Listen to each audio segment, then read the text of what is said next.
Hello everyone, welcome to युक्ति professional classes. इस video में हम इलेक्ट्रिसिटी एक्ट के एमसीक्यूज देख रहे हैं। अगर आपने मेरे चैनल को सब्सक्राइब नहीं किया तो मेरे चैनल को सब्सक्राइब शेयर लाइक ज़रूर करिए।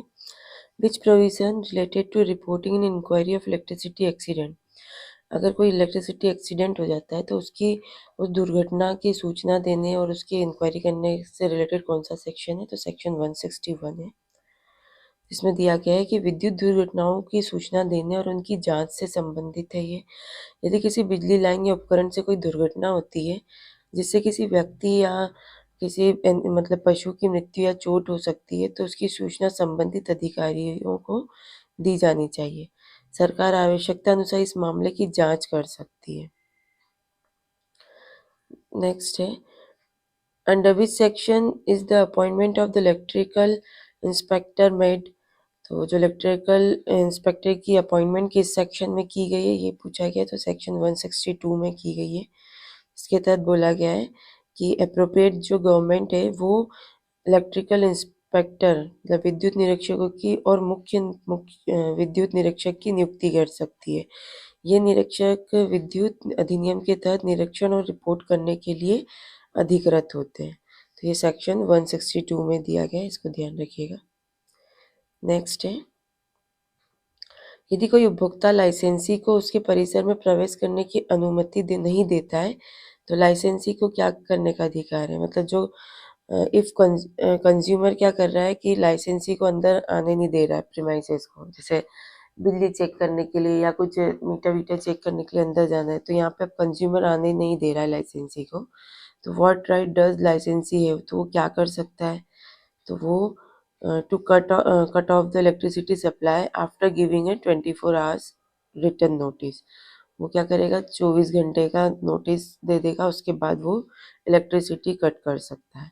सेक्शन 163 सब सेक्शन 3, यदि कोई उपभोक्ता लाइसेंसी या उसके अधिकृत व्यक्ति को प्रवेश की अनुमति नहीं देता है तो लाइसेंसी 24 घंटे का लिखित नोटिस देने के बाद बिजली आपूर्ति बंद कर सकता है। नेक्स्ट है, what who has power similar to a civil court for inquiry into electricity accident। मतलब जो सिविल कोर्ट के पास जो पावर है वही पावर किसके पास है ये पूछा गया है। तो इलेक्ट्रिसिटी इंस्पेक्टर जो है उसी के पास पावर है एक सिविल कोर्ट के समान ना। तो सेक्शन 161 में ही बोला गया है सब सेक्शन 3 के अनुसार कि विद्युत निरीक्षक मतलब इलेक्ट्रिसिटी इंस्पेक्टर को सीपीसी के तहत गवाहों को बुलाने, दस्तावेज प्रस्तुत करने के लिए सिविल न्यायालय के समान शक्तियां प्राप्त होती है। अगर आपने मेरे चैनल को सब्सक्राइब नहीं किया तो मेरे चैनल को सब्सक्राइब शेयर लाइक ज़रूर करिए। चलिए स्टार्ट। नेक्स्ट है, when is a licensee allowed to enter the consumer premises. कब जो लाइसेंसी है उसको जो कंज्यूमर है वो एंट्री करने की अनुमति दे सकता है। ठीक है, at any reasonable time after information the consumer. मतलब यहाँ पे एंट्री कैसे करना है, उसको पहले कंज्यूमर को इन्फॉर्म करना है, रीजनेबल टाइम देना है और उसके बाद ही वो अंदर आ सकता है। तो ऐसा नहीं कि कभी भी घुस जाएंगे। तो सेक्शन 163 बोलता है कि लाइसेंसी को बिजली आपूर्ति लाइनों, उपकरणों, मीटरों की जांच, मरम्मत और उनको हटाने के लिए उपभोक्ताओं को सूचित करने के बाद किसी भी उचित समय पर प्रवेश करने की अनुमति होती है। मतलब पहले इंटीमेशन देना ज़रूरी होता है। Next, under which section of the electricity act 2003 can the appropriate government confirm the power of the telegraph authority for placing electric line. चाहे कि जो कौन सी धारा इसमें बताई गई कि अप्रोप्रिएट गवर्नमेंट जो है जो बिजली इलेक्ट्रिसिटी लाइन है उसको रखने के लिए टेलीग्राफ जो अथॉरिटी है उसको पावर देता है कि वो रखे उसको। सेक्शन 164 में बोला गया है कि section 164 of the electricity act allows the appropriate government to grant power. मतलब अप्रोप्रिएट गवर्नमेंट पावर दे रही है, किसको दे रही है, टेलीग्राफ अथॉरिटी को अंडर इंडियन टेलीग्राफ एक्ट में, टू द पब्लिक ऑफिसर, इसके जो पब्लिक ऑफिसर है, लाइसेंसी और other person engage in the supply of electricity. ठीक है, तो मतलब यहाँ पे जो पब्लिक ऑफिसर है, लाइसेंसी और पर्सन इंगेज जो है सप्लाई इलेक्ट्रिसिटी करने का, उनको टेलीग्राफ अथॉरिटी की पावर दी जा रही है। कौन दे रहा है? एप्रोप्रिएट गवर्नमेंट दे रहा है। एप्रोप्रिएट गवर्नमेंट द्वारा दी जा रही है ये पावर, है ना, ताकि this enable the placement of electricity line, जिससे क्या हो, जो इलेक्ट्रिसिटी लाइन है या टेलीकम्युनिकेशन लाइन है उसको बेटर कोऑर्डिनेशन, मतलब दोनों का कोऑर्डिनेशन व्यवस्थित रूप से हो सके। इलेक्ट्रिकल और कम्युनिकेशन वर्क इन दोनों का मतलब जो कोऑर्डिनेशन है किया जा सके, इसलिए यहाँ पे टेलीग्राफ अथॉरिटी की पावर दी जा रही है पब्लिक ऑफिसर है, लाइसेंसी को।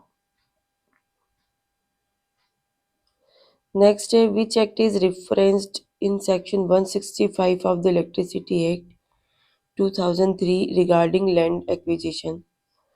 तो कौन सी, मतलब जो सेक्शन 165 है, जो लैंड एक्विजिशन मतलब गवर्नमेंट द्वारा लैंड एक्विजिशन की जाती है ना, उसके संबंध में उल्लेख किया गया है। कौन सा एक्ट, मतलब धारा के में ऐसा बोला गया है, तो किस सेक्शन में किस एक्ट के बारे में मेंशन किया गया है? तो लैंड एक्विजिशन एक्ट के बारे में मेंशन किया गया है। तो section 165 amends certain provision of the land acquisition act. Land acquisition act है, उसके कुछ सेक्शंस को अमेंड किया है to include electricity supply related work within the definition of work। ना तो वर्क के अंतर्गत इलेक्ट्रिसिटी सप्लाई रिलेटेड वर्क को से संबंधित शामिल करने के लिए it allows also allows non-company entities to acquire land under this act if recommended by the appropriate commission and approved by the government। तो यहाँ पे उसको जो नॉन कंपनी है ना, उनको भी लैंड एक्वायर करने की यहाँ पे पावर के लिए रिकमेंड किया है, अगर अप्रोप्रिएट गवर्नमेंट रिकमेंड करती है और गवर्नमेंट उसको मतलब उसको अप्रूव कर देती है, तो यहाँ नॉन कंपनी एंटिटीज़ भी लैंड एक्वायर करती है। तो धारा 165 में बोला गया है भूमि अधिग्रहण अधिनियम के कुछ प्रावधानों को संशोधित करती है ताकि इसमें बिजली आपूर्ति से संबंधित कार्यों को कार्य की परिभाषा में शामिल किया जा सके। यह सरकार और उचित आयोग की सिफारिश पर गैर कंपनी संस्थानों को भी अधिग्रहण की अनुमति देती है। नेक्स्ट है what is the main purpose of the coordination forum under section 166, है ना। तो जो कोऑर्डिनेशन फोरम है, समन्वय मंच, उनका क्या मुख्य उद्देश्य है? तो उनका है to ensure smooth and coordination development of the power system, बिजली प्रणाली के सुचारू और समन्वित विकास को सुनिश्चित करना इसका मुख्य उद्देश्य है। तो क्या बोला है कि सेक्शन 166 एस्टेब्लिशेस कोऑर्डिनेशन फोरम। तो ये कोऑर्डिनेशन फोरम बनाया है किस, एट बोथ सेंट्रल और स्टेट दोनों लेवल के लिए बनाया गया है। This forum include representative from various electricity regulatory bodies. मतलब यहाँ के इसमें क्या होगा कि इस फोरम में कौन कौन होंगे, जो इलेक्ट्रिसिटी रेगुलेटरी बॉडीज है उसके अलग अलग रिप्रेजेंटेटिव, बहुत सारे रिप्रेजेंटेटिव होंगे, जनरेटिंग कंपनी के होंगे, ट्रांसमिशन लाइसेंसी के, इन सब के रिप्रेजेंटेटिव होंगे इस फोरम में। देयर प्राइमरी गोल क्या होगा कि to ensure the coordinated and efficient development of the power system in India. Next है which entity is responsible for consulting a coordination forum at the central level under section 166। तो यहाँ पे बोला कि central level पर अगर coordination करना है ना, कोऑर्डिनेशन जो फोरम है वो कंसल्ट करेगी सेंट्रल लेवल पे, तो कौन कौन सी एंटिटी रिस्पॉन्सिबल है इसके लिए? तो सेंट्रल लेवल पर है तो सेंट्रल गवर्नमेंट से कंसल्ट करने के लिए होगा रिस्पॉन्सिबल। तो the central government is responsible for consulting constituting the coordination forum, मतलब सेंट्रल लेवल का कॉन्स्टिट्यूट करना है तो फोरम, तो वहाँ पे सेंट्रल लेवल रिस्पॉन्सिबल होगा। At the national level this forum includes the chairperson of the central electricity regulatory commission. इस फोरम में फिर क्या कौन होगा? जो चेयरपर्सन होगा सेंट्रल इलेक्ट्रिसिटी रेगुलेटरी कमीशन का, मेंबर ऑफ द अथॉरिटी होंगे और other and representative of generating and transmission companies. तो इन सब के रिप्रेजेंटेटिव इस फोरम में शामिल होंगे। मतलब जो केंद्र सरकार है वो राष्ट्रीय स्तर पर समन्वय मंच गठित करने के लिए उत्तरदायी होती है। इस मंच में केंद्रीय विद्युत नियामक आयोग के अध्यक्ष, प्राधिकरण के सदस्य, उत्पादन एवं ट्रांसमिशन कंपनियों के प्रतिनिधि शामिल होते हैं।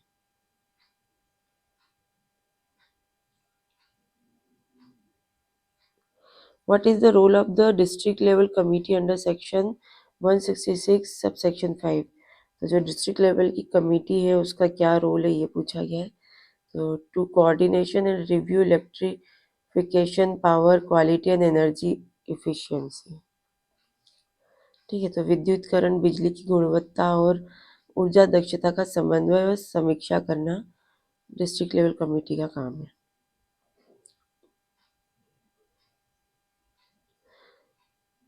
निम्नलिखित में से कौन सा कथन सही है? Which of the following statement is correct? ठीक है, तो electricity lines owned by a licensee can be attach under the process of civil code. तो बिजली लाइसेंसी के जो स्वामित्व वाली विद्युत लाइन है उसको सिविल कोड की प्रक्रिया के तहत अटैच किया जा सकता है? नहीं। फिर नेक्स्ट है electric lines owned by a licensee cannot be attached if they are placed in premises not in possession of the licensee। तो जो लाइसेंसी के स्वामित्व वाली विद्युत लाइनों को संलग्न नहीं किया जा सकता है यदि वे परिसर में स्थित है जो लाइसेंसी के कब्जे में नहीं है। ठीक है, तो ये वाला सही है। और केवल उच्चतम न्यायालय विद्युत लाइनों को संलग्न करने की अनुमति दे सकता है, ये गलत है और अलग दब होता है। तो राइट ऑप्शन ऑप्शन बी। तो सेक्शन 167 के अनुसार यदि कोई विद्युत लाइन या विद्युत संयंत्र लाइसेंसी के स्वामित्व में है और किसी ऐसे परिसर में स्थित है जो लाइसेंसी के कब्जे में नहीं है, ठीक है, तो इसे किसी भी सिविल कोड की प्रक्रिया के तहत संलग्न नहीं किया जा सकता है।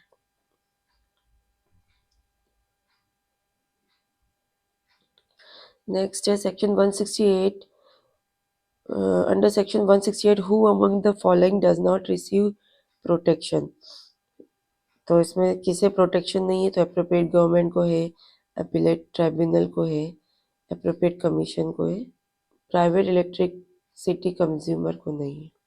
सेक्शन 168 बोलता है कि उपयुक्त सरकार, अपीलीय न्यायाधिकरण, उपयुक्त आयोग और उनके अधिकारी किसी भी कार्यवाही के लिए उत्तरदायी नहीं होंगे यदि उन्होंने इस अधिनियम के तहत सद्भावना से कार्य किया है, लेकिन यह संरक्षण निजी बिजली उपभोक्ताओं को नहीं मिलता है। नेक्स्ट है according to section 169 who among the following is considered a public servant under the IPC। IPC में पब्लिक सर्वेंट किसको बोला गया है? तो chairperson and member of the appellate tribunal, other officer and employees of the appropriate commission and assessing officer, ये सब public servant है under IPC के तहत। धारा 169 169 अपीलीय न्यायाधिकरण के अध्यक्ष, सदस्य, अधिकारी, उपयुक्त आयोग के अधिकारी, कर्मचारी और मूल्यांकन अधिकारी को, है ना, मतलब असेसिंग ऑफिसर को भारतीय दंड संहिता की धारा 21 के तहत लोक सेवक जाता है। नेक्स्ट है if a penalty is payable under this act and remain unpaid how will be the recovered. ठीक है, तो इसको कैसे रिकवर करें? तो it will be recovered as arrear of land revenue. जैसे भूमि पर जो रेवेन्यू चुकाना होता है और वो नहीं हुआ तो अरियर हो जाता है ना, तो जिस तरीके से जो method arrear of land revenue की वही उसी तरीके से यहाँ पे पेनल्टी को वसूल किया जाएगा अंडर सेक्शन 170। धारा 170 में ये मेंशन किया है, ये ध्यान रखना कि penalty payable under this act is not paid shall be recovered as arrear of land revenue. 170 में इस बारे में बोला है। यदि किसी व्यक्ति को इस अधिनियम के तहत कोई नोटिस, आदेश या दस्तावेज भेजना हो तो इसे कैसे दिया जा सकता है? मतलब अगर कोई नोटिस, ऑर्डर या डॉक्यूमेंट अगर किसी को सर्व करना है इस एक्ट के तहत तो किस तरीके से किया जाएगा? तो इसे it may be sent by register post, signed receipt, delivery और any other means specified in the act. तो इसे पंजीकृत डाक हस्ताक्षरित रसीद के साथ वितरण या अधिनियम में निर्दिष्ट अन्य माध्यमों से भेजा जा सकता है। तो सेक्शन 171 सबसेक्शन 1 के अनुसार कोई भी नोटिस आदेश जो भी है ये इस माध्यम से भेजा जा सकता है। नेक्स्ट है under section 172 of the electricity act, for how long can a state electricity board continue to function as the state transmission utility after the appointed date? धारा 172 में बोला है कि अपॉइंटेड डेट के बाद कितने टाइम तक जो स्टेट इलेक्ट्रिसिटी बोर्ड है वो स्टेट ट्रांसमिशन यूटिलिटी के रूप में कार्य कर सकता है। तो 1 साल तक के लिए ऐसा कार्य कर सकता है। सेक्शन 172 सबसेक्शन ए बोलता है कि state that the state electricity board constituted under the repealed laws shall be deemed to be the state transmission utility and a licensee for a period of 1 year from the appointed date. However, the state government with the approval of the central government may extend this period.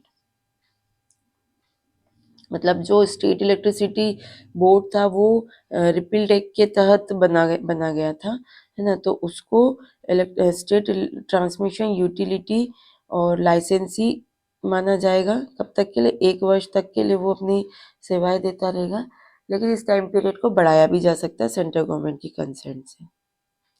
Next है which act prevails if there is an inconsistency between the Electricity Act and the Consumer Protection Act. अब इन दोनों act में अगर कोई inconsistency होती है, असंगति होती है, तो फिर किसको प्रिवेल करेंगे? तो कंज्यूमर प्रोटेक्शन एक्ट को प्रिवेल किया जाएगा। ये सेक्शन 173 मेंशन करता है state that if there is any inconsistency between the act and the Consumer Protection Act, then the provision of Consumer Protection Act shall prevail. Similarly, the Atomic Energy Act and the Railway Act will also have precedent over the Electricity Act in case of conflict. मतलब ये तीनों act जो है इनको prevail किया जाएगा electricity के act के ऊपर। अगर इन तीनों में इलेक्ट्रिसिटी एक्ट और कंज्यूमर प्रोटेक्शन एक्ट या इलेक्ट्रिसिटी एक्ट और atomic energy act, electricity act या रेलवे एक्ट, इनमें अगर इनकन्सिस्टेंसी होती है तो इलेक्ट्रिसिटी पर प्रिवेल करेगा, ये तीनों एक्ट प्रिवेल करेंगे। चलिए आज के लिए इतना ही, मिलते हैं हम नेक्स्ट वीडियो में। Thank you.